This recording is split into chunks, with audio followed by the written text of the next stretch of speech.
Hi, and welcome to our Codeship webinar about developing web applications with Docker. I'm Manuel Weiss, co-founder and director of marketing here at Codeship, and the manager of our webinar program. With me today is Laura Frank, one of our senior engineers. Laura is an expert in Docker, has been teaching about Docker and speaking about it at a lot of conferences throughout the last few years. And most recently, she's been working on Codeship's continuous integration and delivery Docker platform. Let's have a quick look at today's agenda. So Laura will give a brief introduction to containers and the Docker ecosystem. She will then explain how to write Docker files and how you can understand them. Later on, you will learn how to use Docker Compose and Docker Machine. And at the end of the webinar, you should have a pretty good idea on how to create a web project using Docker.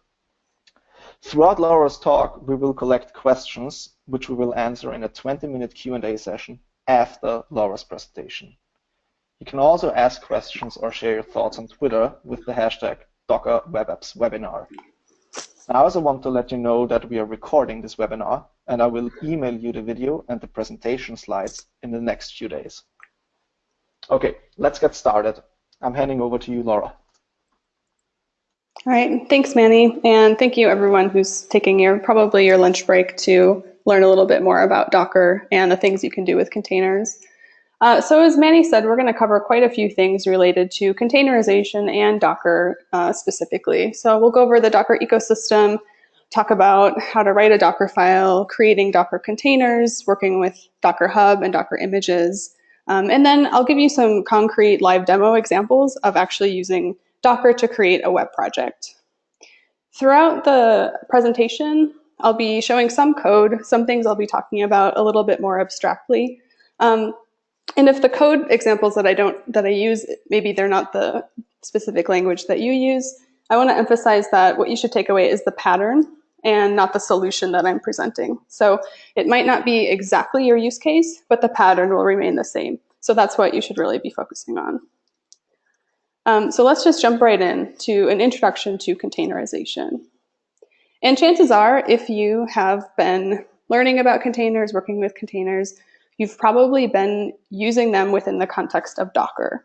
One really important point that I want to make before we get any further is that Docker is not containers. Docker does not equal containers. Some people might use language like, I couldn't get this application running in a Docker, which isn't necessarily correct. Docker is a tool that manages containers for you, but it itself is not a container. It's kind of a tool set layer on top of containerization that already exists. A couple of things that Docker does. Docker will build the images that you can run as containers. Docker also will help you manage entire applications with tools like Docker Compose, which we'll look at a little bit more. Docker will also help you provision machines to run your containerized web applications, specifically with the tool that they've developed called Docker Machine.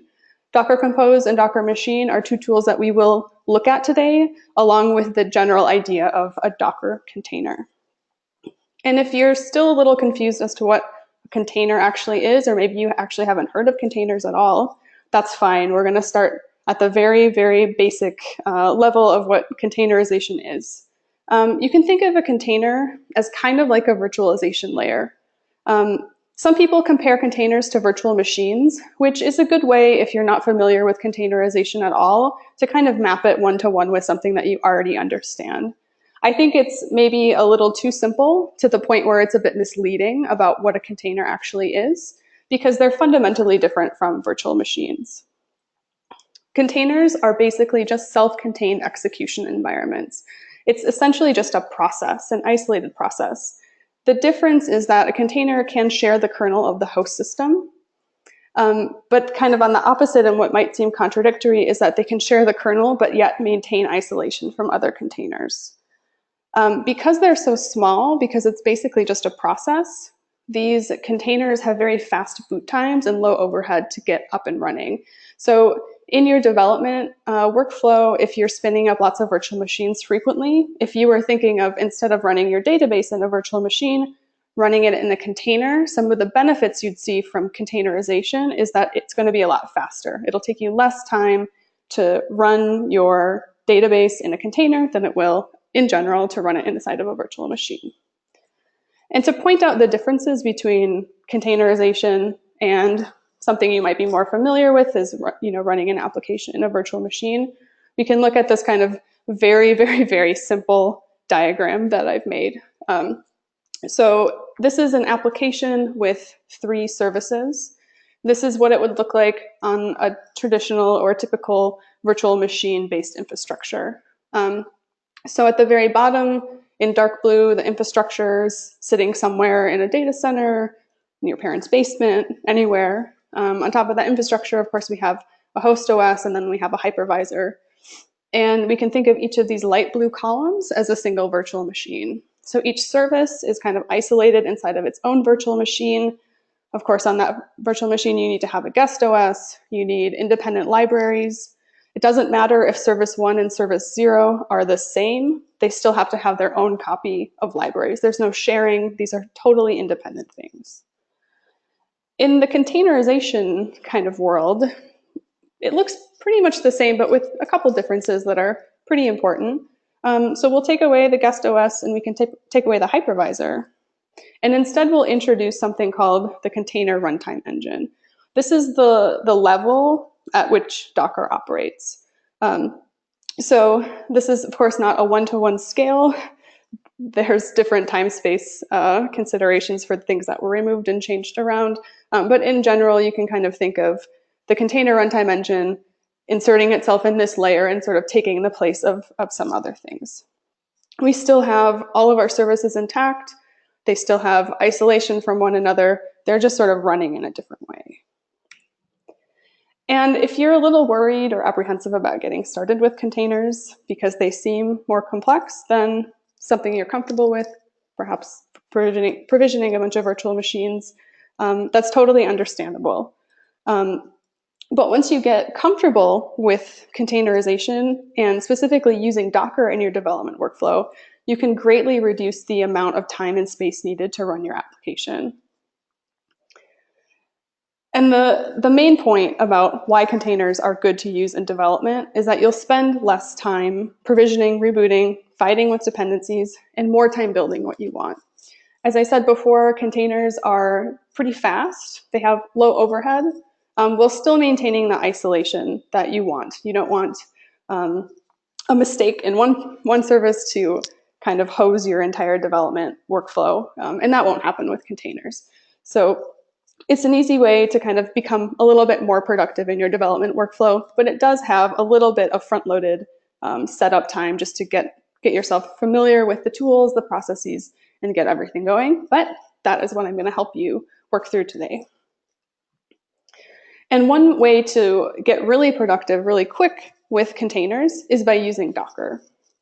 And the Docker ecosystem can be a little bit intimidating at this point. So if you've been following the Docker project, maybe about a little over 2 years ago, Docker was announced and it was just this very small project. And now it's been grown and kind of evolved into this very rich set of tools. And these tools can be categorized in 3 main categories. So we have build, ship, and run. And as developers, or maybe as someone who's evaluating a tool to be used on a development team, we'll mostly stay focused on the build portion for what I'll be talking about today. The ship and run are really fun and very interesting to talk about, but we need to build something first to ship and run. So that's what we'll focus on. And the very, very first thing that you need when you are getting ready to build something with Docker, or if you want to run a service in a container, is something called an image. And again, going back to maintaining consistent language so that we all understand what we're talking about. A lot of people confuse images and containers. These are two very separate things, but they're related. And I'm often asked, are images containers? Or people will substitute the word image when they really mean container. This seems very pedantic and very small thing to nitpick, but it's actually very important. An image is sort of like a class, and a container is an instance of the class. So the image is the thing that you'll build, that you'll pass around, that you'll share on the Docker Hub, that you'll give to a coworker, that you'll pass to QA to have them run. And then the container is actually the instantiation or the running of that image. You don't give containers to other people. You don't put containers on the hub. You put images on the hub. It's a really important distinction and can create a lot of confusion if the words aren't used correctly. And speaking of the Docker Hub, if you're just getting started with Docker and you're looking for some images to pull down and use your own to use in your own project, you're probably familiar with the Docker Hub. This is what some official repositories in the Docker Hub look like. So it's a pretty straightforward UI. You can search it just similar to GitHub. If you're looking for example, if you're looking for a repository of code on GitHub, the similar action would be looking for a repository with a Docker image on the Docker Hub. There's about, probably more at this time, but about 15,000 images that you can pull down and use in your own projects on the Docker Hub. So there's a lot of action. People are very engaged. They're very willing to share what they're working on. And the nice thing about the Docker Hub is, aside from images, it also includes a lot of other features that you might find helpful in your development workflow. There's webhooks, build triggers, authentication. And of course, if you don't want your images just public for anyone to pull down, you do have the option of using a private repository. I should mention, of course, there are other repositories for images other than the Docker Hub. But if you're just getting started and you're trying to get kind of a broader understanding of the Docker ecosystem and all the tooling they have to offer, the Docker Hub is a really easy way to get started. If you need to move on to something a little more sophisticated or something that better suits your needs, there are other image storage options for you, but the Docker Hub is a good place to get started. And the way you'll interact with it, either the web GUI, the CLI, it's a very familiar workflow similar to GitHub, like I said, of logging in, pushing, pulling, searching, etc. It should feel very natural if you're used to using any sort of version control.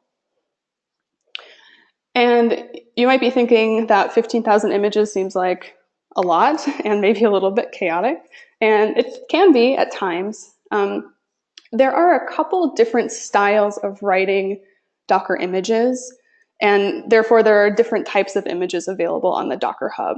As someone who's just getting started, it might be hard to differentiate between different types of images, so I just want to call them out very briefly just to avoid going down a black hole and wasting an hour of your time while you're trying to kind of bootstrap your first project. The first type of image that I'll talk about, and probably the one that you'll use initially when you're getting started on your own project, is what I like to call a service image. So these are self-contained images that have kind of a usable, consumable service as soon as you run them. A great example of these types of images are databases. So Postgres or MySQL, if you pull down the image from the Docker Hub and you run it, you have functioning Postgres ready for you to use in your project. You don't need to do really much else aside from configuration and making sure that it's able to communicate to the other services that you're running. But it doesn't require really any of your code to run. If you have a Postgres dependency, for example, in a Rails application, you can pull down the Postgres app or the Postgres image from the Docker Hub, run it inside of a container, and reliably have Postgres functioning in a container. There's really not much else to do. On the other side of that are things like things that I like to call the project base image. These are not consumable. They don't have a service out of the box. When you pull them down, you need to do something else with them in order for them to work. These are images like Ruby, like Golang. A lot of language images are these sort of project base images.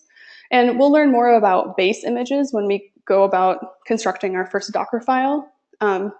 These are the kinds of images that we'll use when you put your own code on top of an existing image, the project base images. And the third type is not necessarily a style of image, but just something to also look out for, which are official images. On the screenshot earlier, I showed a list of official repositories on the Docker Hub. These are images that are maintained by the organization or the company themselves. So an example is the Rails image is maintained by the Rails community. It's an official library image from Docker. You can trust that if you pull down the Rails image that you're getting what you expect. You're getting like actual Rails. It's not some person somewhere in the world just sort of making their own Rails image. It's coming from Rails itself. And those you can see with the designation that they are official images. Of course, that will only take you so far, taking images from the Docker Hub. If you're looking to get your own code into a container and running it, you will definitely need to build your own Docker image. And the way to do that is by starting with a Dockerfile. I'm going to go in depth about how to construct and write a Dockerfile on the next slide. I'll give you the kind of cheat shortcut of how the command to build it is docker build. -t is for tag, and typically it follows the pattern of your repository or username and then the image name. In this example, I have just called it image name. And then it's followed by a dot, which is the build context. So where Docker should be looking for the stuff to build, where it should be looking for the Docker file, etc. Don't forget the dot because it won't work. And then once you've built images, or if you've pulled down images from the Docker Hub via Docker pull, you can run Docker images to see the list of all the images that you've either downloaded or built. They'll all be nicely in a row for you. Writing your own Dockerfile can be a little tricky, and if you look at the documentation for a Dockerfile, you'll see tons and tons and tons of different things that you can do. I'm going to go over the most common ones and give you some kind of tips from a seasoned veteran about what particularly you should be looking out for and what you should be, how you should be kind of structuring your Dockerfile to make it the most efficient as possible. We'll start with the from instruction. So every image for a web application, for example, needs to start with a from image. This is sort of the base image that you're going to layer your code on top of.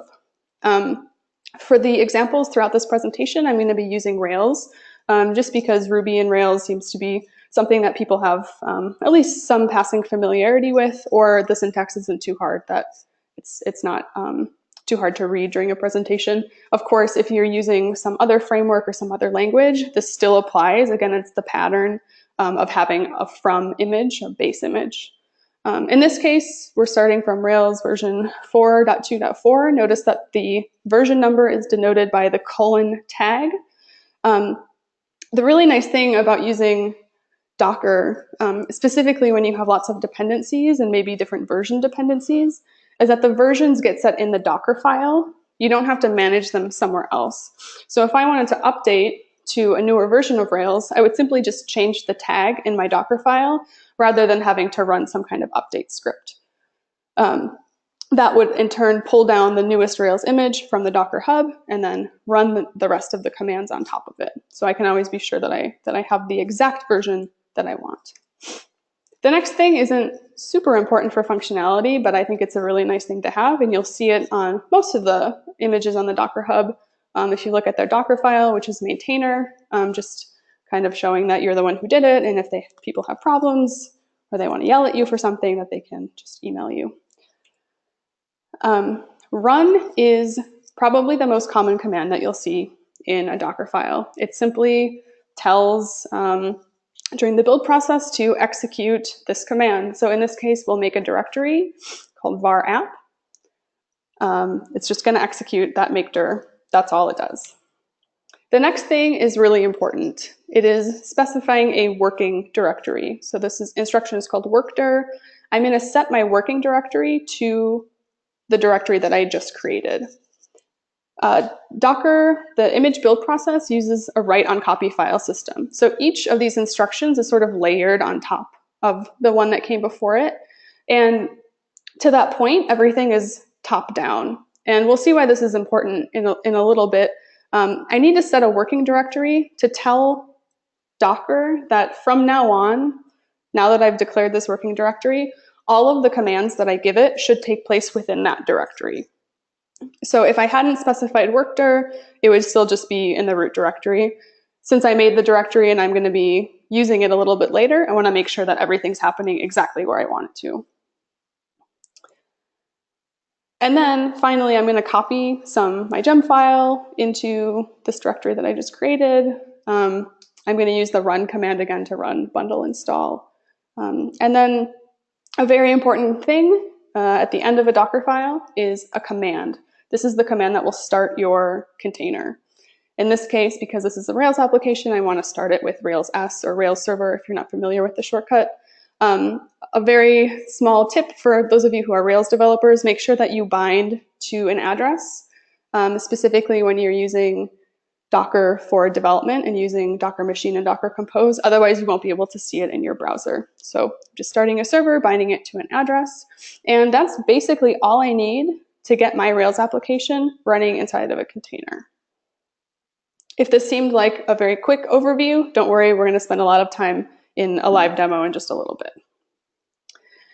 So the long and short of how Docker can help you build images, store images, find images is that rely on the Docker Hub a lot, especially at first, to find the images that you're using in your project.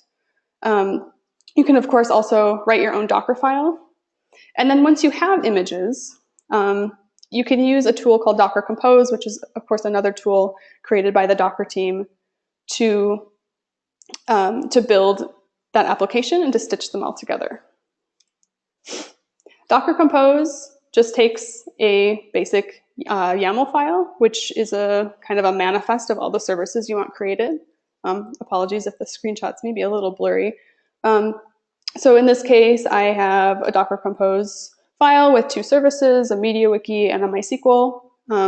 Has a lot of information about those services, which image they should come from, different specifications about linking services, which ports I want available, etc. Docker-compose will read that YAML file and then spit out an application for you.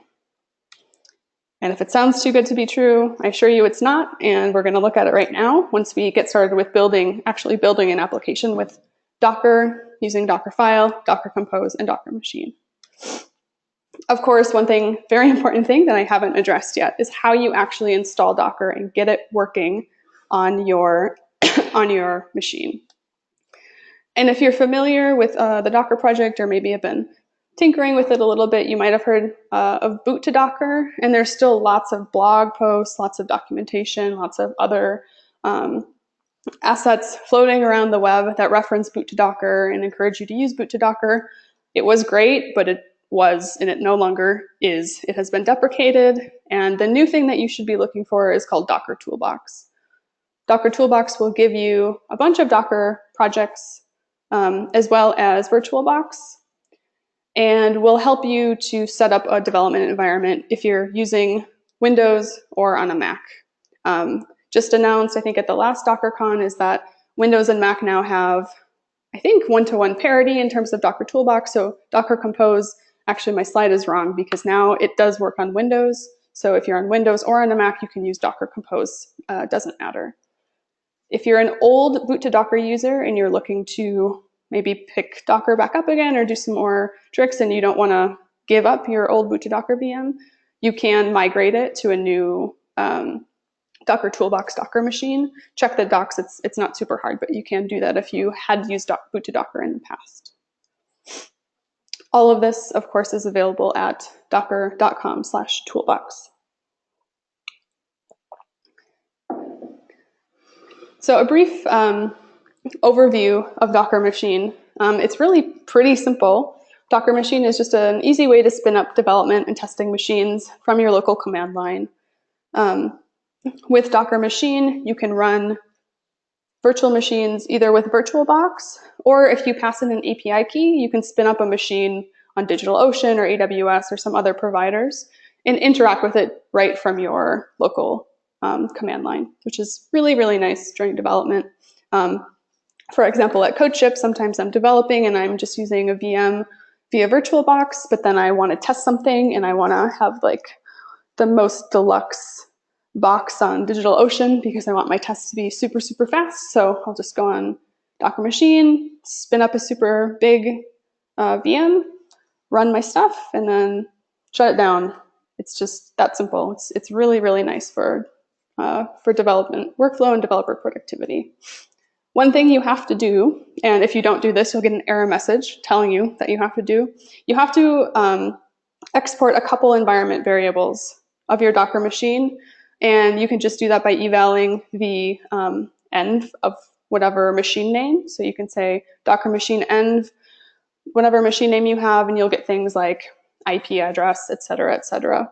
If you don't do that, you won't be able to use your command line to interact with the virtual machine. So make sure that you do that. It's a step that's really easy to overlook, can be pretty frustrating. So just a pro tip.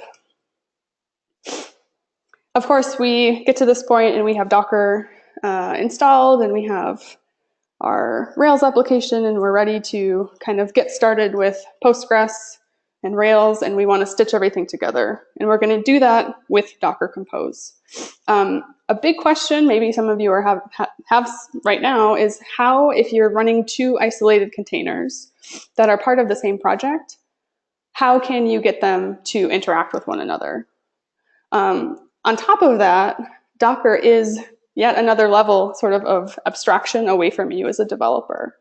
And it can be a little bit difficult to wrap your head around. As a developer, how am I going to do the things that I need to do as a developer in order to, and still use Docker and be productive? There's a couple things that we definitely want to keep doing as developers, regardless of what our development environment looks like. We want to be able to see the app running in the browser, edit files, run arbitrary tasks against a service. So in this case, Rails, we're going to run a rake task. We want to see log output. It might be hard to imagine how we can do that with Docker, but I promise you it's all possible. The other, of course, question I just mentioned is how can you possibly get these containerized services to communicate with one another? And the answer is kind of simple, kind of not simple. Docker has a thing called container linking, which we'll see. We'll also talk about environment variables, and of course you'll have to do a little bit of config magic. But not too much, I promise. And Docker Compose makes this really easy. This is an example Docker Compose file, similar to the one that I showed before, but just specific for the application that we'll look at in just a little bit. We can see in this sample file, there are two services. We have a database service, we have a web service. The database is nothing more than pulling down the Postgres service from the Docker Hub. That is all. I'm not doing anything to it. I'm just saying start it from this image, period.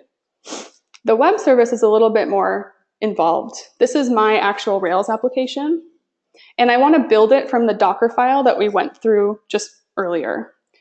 In order to do that, I have to tell Docker Compose to build it, and I'll say dot to pass in the build context of where I'm expecting Docker to build it from. So it will look for the Dockerfile in the current directory, it will build that service, and we'll call that service web. This is the next command is a little redundant because I have it both in my Dockerfile and I have it in my Docker Compose file, which is executed at runtime. Before I had just Rails S with nothing, just with binding to an address. Now I have a little bit more. This one is at runtime, so this will take precedent. The next thing is a volume mount. This is the way that you'll get code from your local environment into the container in a dynamic way. So this is not just copying things statically into the folder, because of course one of the goals of this whole development environment setup is that we want to be able to edit the code and see it in a container. So instead of copying things statically, I'm just going to mount the volume into my container. So I'll mount the current directory into that var app directory that I created in my Dockerfile. I can specify a port mapping rule. In this case, I just chose an arbitrary port. I could have bound 3000. In fact, I think I'll probably just do that in the demo. You can bind any number of ports that you feel like. You can leave out one of the arguments and have Docker auto-assign a port. That is a nice thing to do once you get into a little bit bigger example or more sophisticated example and you're looking out for port conflicts. And the last thing, which is very important, is a link. I want to make sure that the web doesn't start before the DB service does. And I need to tell web that it's dependent on its database. I'll do that via link. I'll say, web, you are linked to database. That will create a bunch of environment variables so that web knows information about the database. And it will also prevent web from, it will, I guess, attempt to start the database service before the web service is started. If you've used Postgres, you are probably familiar with the wait utility to wait to make sure that Postgres is actually functional before you can try to connect to it. You'll probably still need to do this. Remember that Docker is on top of these services. Docker isn't inside of them. So what Docker considers Postgres being available isn't necessarily what Postgres thinks it's available as. Something to keep in mind. It might save you a couple minutes just to keep that in your head when you're going through starting up your own application. So this is my very simple Docker Compose file. Again, I want to point out we have a database and it's linked inside web. They have to have the same name. I can't say that it's Postgres and then try to link it to DB. I can give it an alias if I choose. I didn't in this case just to keep it simple, but make sure that they're the same. Otherwise, it won't work for you. And again, we're going to get code from our local environment into the container via a volume mount. And if you're using Rails or you have used Rails before, you might think, how do I get my Rails application to know where the database is? And it's really simple because when you do the linking, link to DB in the Docker Compose file, it will actually create a new entry in the etc host file, and you can just refer to the host of the database as DB instead. You could pull it out of an environment variable, but you don't have to. You can just say host DB and kind of proceed as normal. So Docker makes it really, really easy to kind of do all of these things together. And with that, I will show you a really small demo, really simple demo of what we just walked through. So this is the address of my Docker machine. I can look at the Docker machines that I have running by just saying ls. You can see that you can do all sorts of things, start, stop, upgrade, etc. You can find the URL. Of course, there's the ever important env command that you'll have to eval to export a bunch of environment variables before you get started. So I'm just gonna, instead of doing another jump from virtual machine to my local host, I'm just gonna access it directly on the URL. So that's what we see here. We can see, in fact, I don't have anything running, which is what I expect because we haven't done anything yet. We'll look at the Docker Compose, and it's more or less the same as what we just talked through. So I have a database from Postgres, a web service that will build from the Dockerfile that is in this directory. All this is doing is, instead of pulling it from Rails, I can pull from Ruby as well. Depending on how you want to structure your Dockerfile, you can choose the suitable from base image. So in this case, I just to show you that you can use a couple different ones, I chose to do Ruby 2.3.0, and I'm going to install a couple packages just for my dependencies, set the workdir again to var app, copy over my gem file, run a bundle install, and do all this stuff. So this is going to be built again during this build command. And the way to get this started with Docker Compose is pretty easy. I will say Docker Compose up and press enter. And we can see that it is first creating the database because I'm linking the database to web. I can check to see what that error was by saying Docker Compose PS. And I can see pretty clearly that I just have to say remove PIDs. There we go. And I can run that again. And hopefully it will work this time. Okay. That is great. I should have a Rails server. Okay. I'm going to kill that just to demonstrate a more common or probably more likely situation that you'll have with running and development. We'll just do that to be safe here. Instead of running it to see the logs, which is great, we want to see the logs, I'm going to run it in the silent mode, which is -D. Docker itself also has this mode.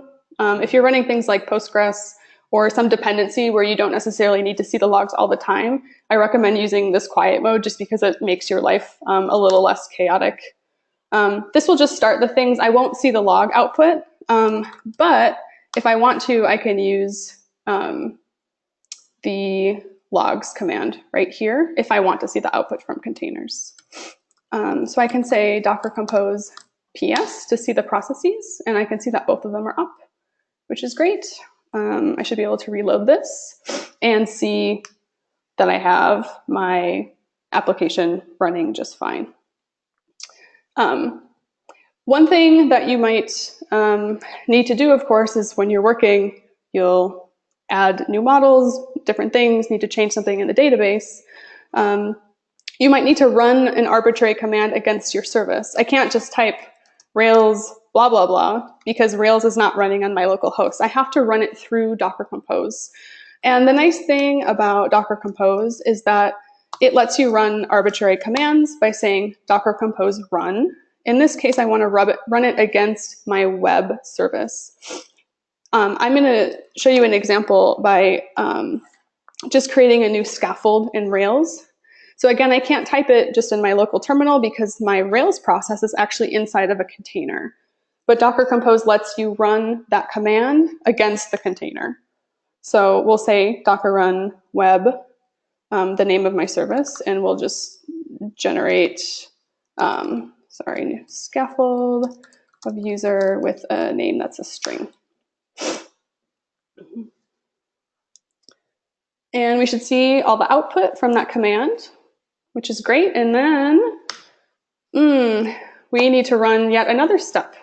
And this is a particularly interesting step, which is why I'm taking the time to demo it, because it involves both of the services. Again, we have two independent services that are talking to one another via configuration that we've done through Docker Compose. And just as I ran the scaffold via Docker Compose with the run command, I can also run things like migrations or any other interaction with other services via Docker Compose. You can also set arbitrary environment variables. So in this case, I want to make sure that we will have the environment variable of development for our Rails env. And I'll just do that by passing -E, specifying which service. Again, I'm going to run this against the web service, and we can say rake db migrate. I should see output, the migration happen. And then if I go here, I can see users. I know my database is working correctly. I can create a new user with my name, and everything is successfully created. I did it all with Docker Compose. I don't have Rails or Ruby or Postgres running on my local machine at all. And if I want to stop these, I can just say Docker Compose stop. Might take a little bit to shut these down with proper exit codes, which Docker Compose is pretty good about doing. And then if I check my PS again, I can see that I have stop services and a simple RM will kill those from your system. Of course, I can do it all again by just typing Docker Compose up, and I'll have exactly the same thing back up and running.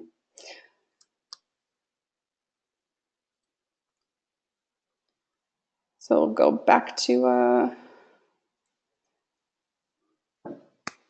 the presentation here. Just a couple notes before we get ready for Q&A. If you are using Docker comfortably in your development workflow, and of course you want your development workflow to match your production environment, your testing environment, etc., continuous delivery with Docker is not too different from CI or CD as you're doing it with virtual machines. If it works with Docker, it will work on Codeship. We do have a new Docker tool to help you kind of take your development workload using Docker and introduce it into a sort of CI/CD cycle. The nice thing that we've tried to do to make it easier for you, because I know that using Docker can be sometimes overwhelming, is that the assets that we just created, the Docker Compose file, for example, you can use all of those things in your CI process to spin up identically what you're using in development. And you can do that with the Codeship Docker tool. This is underlying infrastructure based on Docker. There are just two concepts kind of within the Codeship Docker, very similar to Docker Compose that we just looked at. We have Codeship Docker services, which are basically identically declared, just like in Docker Compose. So in fact, you can use your Docker Compose file and have it work pretty much one-to-one with Docker services. Then you'll just say which step what steps you want to run against which services. So in this case, the service app has 2 steps named against it, or run against it, foo step, bar step. It's a pretty straightforward kind of CI/CD model. The difference is that Codeship will make it really easy once you're already using Docker to continue to use Docker in CI/CD step as well as in production. The other really nice thing about Docker, because you can reliably set up isolated, independent, reproducible environments, you can actually take your kind of step declaration and pick them out into parallel things. And these can be running in different physical locations because Docker makes it super, super easy to spin up identical processes, so identical containers, identical Postgres container, whether it's in US East or US Midwest. You can distribute your CI/CD workload using Docker pretty easily, using our new Codeship tool as well with parallel steps. Parallelization for CI and CD is something that Codeship is working on a lot right now. A really basic example of what you might have with our parallel CI/CD infrastructure is a parallel declaration with some serial steps. So if, for example, you have code linters that are a last step, there's no reason that those code linters can't run at the same time that you're running your RSpec tests. And you can split that up, and Docker makes it really easy because with containers, you can fire up independent, identical infrastructure across geographic locations and make the process really, really smooth. And with that, I'll hand it back over to Manny for a quick wrap up, and we'll go right into some Q&A. Yeah, thanks, Laura. So just a quick wrap up from my side. As Laura has been mentioning, we've got our Codeship Docker platform, and we are taking trial requests. And I saw in the chat and in the question section that a bunch of people already signed up for our trial, which is great to hear. We love that you're enjoying it, and we're happy that it provides value to you. And for anybody that wants to try it and request a trial, feel free to get in touch with us on codeship.com/docker.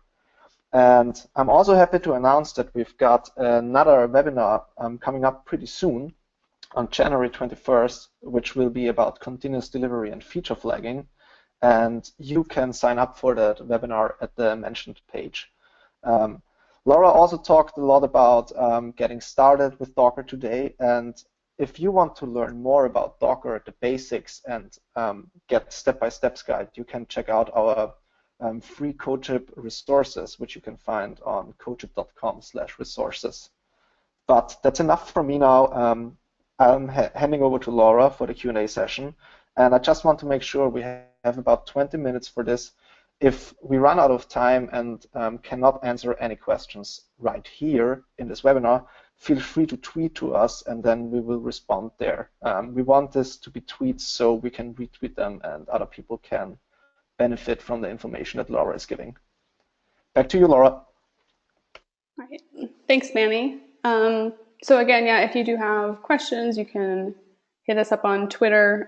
Feel free to ping me on Twitter if there's a question that's maybe not suited for the group but more personal. I'm happy to answer anything. I'm just going to go through the list in the question sidebar. So the first question is, Is there any fear of getting Docker images too big after several rounds of fixes and modifications, etc.? And I think the best way to answer this is both yes and no. There are certainly Docker images that are incredibly huge, and they're very slow. They take a long time to download. And the reason that some images can kind of balloon out of control is that Docker and containerization in general, because it is meant to be used, I guess it works best when things are very small and componentized. So for example, just the Rails application with Postgres, I certainly could wrap everything, Postgres, Rails, all of my dependencies inside of one Docker file. But I'm not really getting the benefit of Docker if I do that. And the reason is that the point is that it's very fast and very inexpensive to not only have redundancy, but also to start in case of a failure. If I have a huge Docker image, and I've seen this happen a lot of the time, and the container has some error and has to go down, there's really no benefit of using containerization in that point. It should have, you could just be using a virtual machine because you have everything wrapped in the same, kind of the same space. Conversely, if I were to say, okay, my Rails application is one component and my database is one component, and my database goes down, then I can just quickly spin up a database.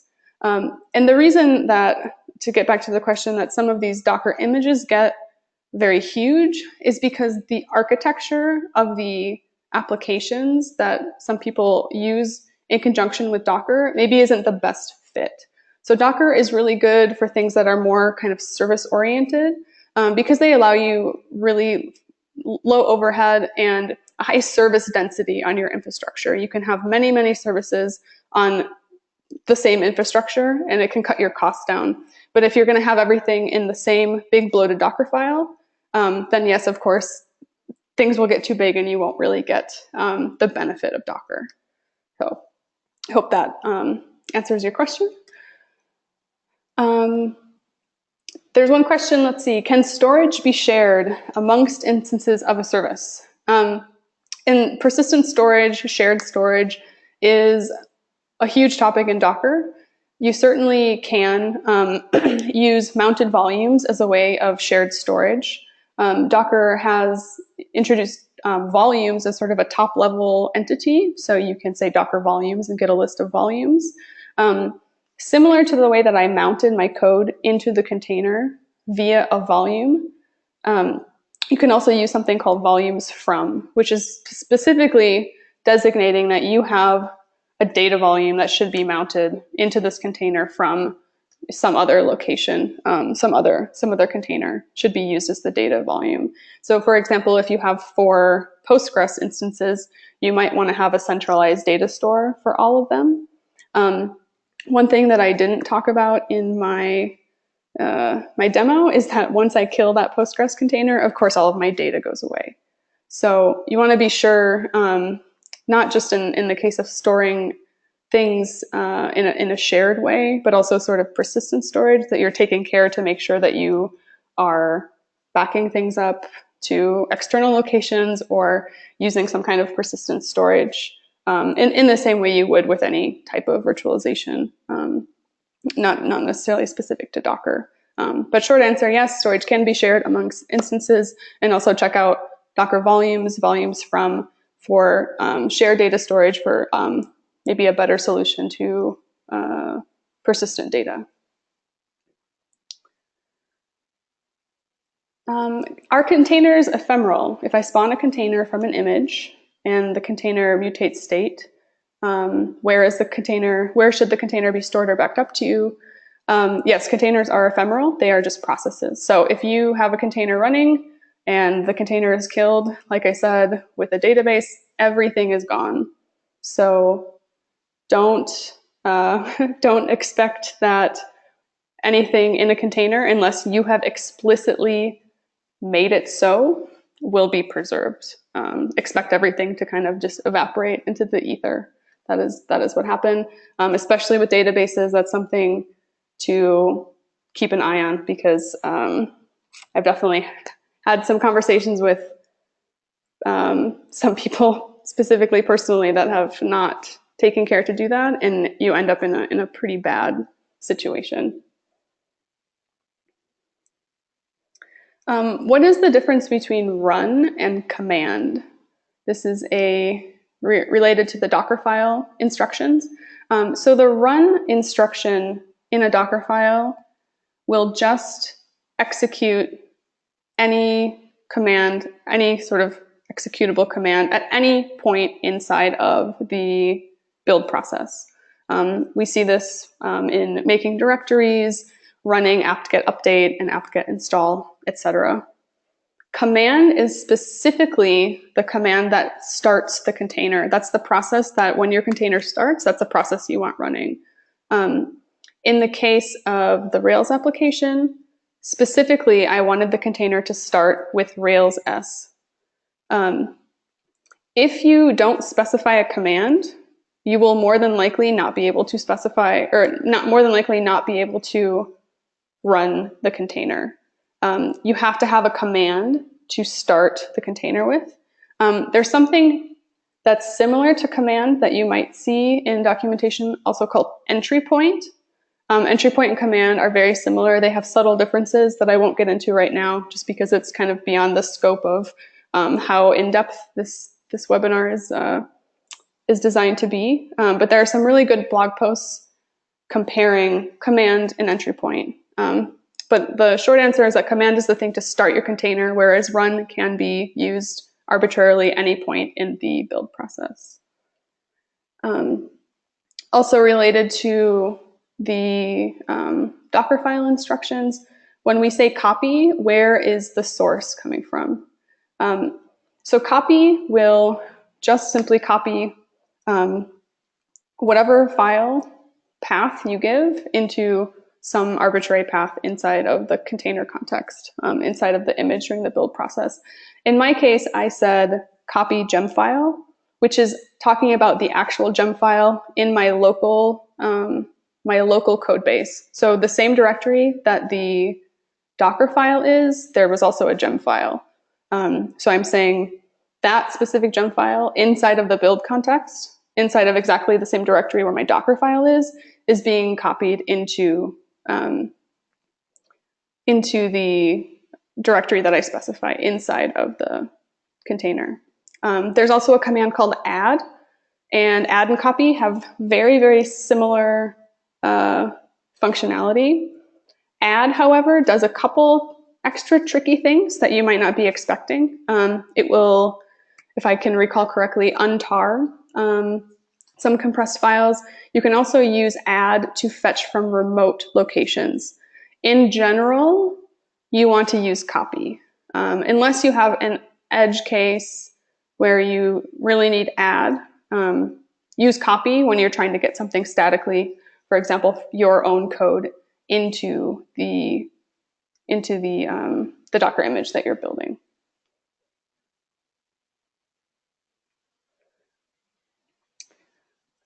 Let's see. How can I include sensitive environment variables? This is a very good question, and I maybe don't have the best, great, perfect answer for you. There are lots of ways that you can handle secrets in Docker development. It can be something as simple as just providing an encrypted environment variable file, so some encrypted file with your secrets that can then be decrypted only by a key that your container has access to. There are many other good solutions by people more qualified to talk about it than I am. And I can have some links available that maybe the Codeship account could tweet out, just because it's a very, very large, difficult, deep topic. And it's probably better just to sort of read through some other examples and some documentation that probably be more helpful. So I will follow up with Manny, and you can check out the either my Twitter account or the Codeship Twitter account for some good links about including sensitive environment variables.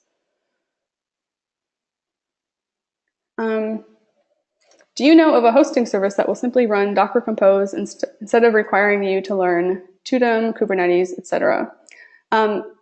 So I want to answer this question very briefly because it brings up a good point about using Docker Compose in production. Docker Compose is a really, really good tool. You will find some people that argue that it is totally fine to use in production. There are some people that will tell you that it is really, really not a good idea to use Docker Compose in production. And I guess the reason is that if you want a no downtime update, Docker Compose is really not the tool for you because like we saw here, we have to rebuild the Docker image. A better way is using some kind of CI or CD solution to add, with a certain trigger, perhaps a merge to master or a push of a tag, to rebuild the Docker image that's used by your production servers, and then configure it so that those servers then can pull down the new image and do sort of a rolling update. Kubernetes does this really, really well, but of course Kubernetes is a very, very powerful tool, and a lot of us don't need to solve problems at the scale that Kubernetes does. I find that Tudum is a really good solution. It's pretty easy to learn, and that would be probably one of my personal recommendations if you're looking to get started kind of with running Docker in production. I can't say that I would personally recommend using Docker Compose in production unless it's a very small side project, but for anything with kind of user base or an SLA, certainly, please don't use Docker Compose for production.